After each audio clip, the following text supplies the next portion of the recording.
Приятели, ако искате най-добрите кружки в България, един е само човек, Лед Иванов Ауто, разбира се. Нека да ви покажем какво сме направили. Днес сме само на малки автомобили, този фар е вече готов, фолиран, полиран и с най-добрите лед кружки на пазара 180 В H4, къси дълги в едно.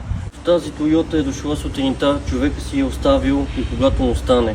Трябва да се полират фарове, същата процедура, фолиране, къси дълги в едно H4 и най-хубавите силни габарити, които са за дневни.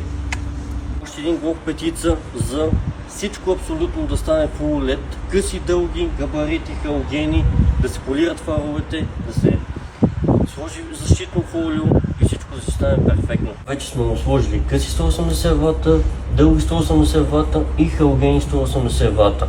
Сега почваме да полираме и защитното фолио накрая. И след това регулаж и човек също е готов.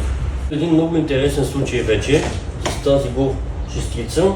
С биксенови фарове, двата баласта бяха изгоряли, нямаше никакво осветление, има глоби за безфарове и дойде при нас. Свалихме му фаровете, намерихме му баласти, чисто нови, сложихме ги вече, сложихме LED кружки D1S, LED заместител на ксенона и вече човека е перфектен. Сглобяваме колата, регулираме и си тръгва. При нас винаги се образуват опашки и хората ни се доверяват на 100% при нас. Нека да видим какво е военно положение. Хай с нас. Ето, блокът е почти готов. Тук вече всичко е наредено, къси дълги. Полираме фаровете с нашия помощник, който е много добър. Всичко е full LED. Тази Toyota я правим.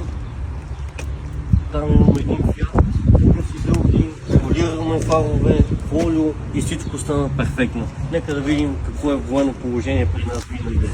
И така сме до 2-3 часа нощта, някой път до 5 сутринта. И така си работим, хората ни се доверяват. Сега отиваме на Благоевград и очаквайте скоро най-новият ни сервис, който е в област Благоевград. Благодаря.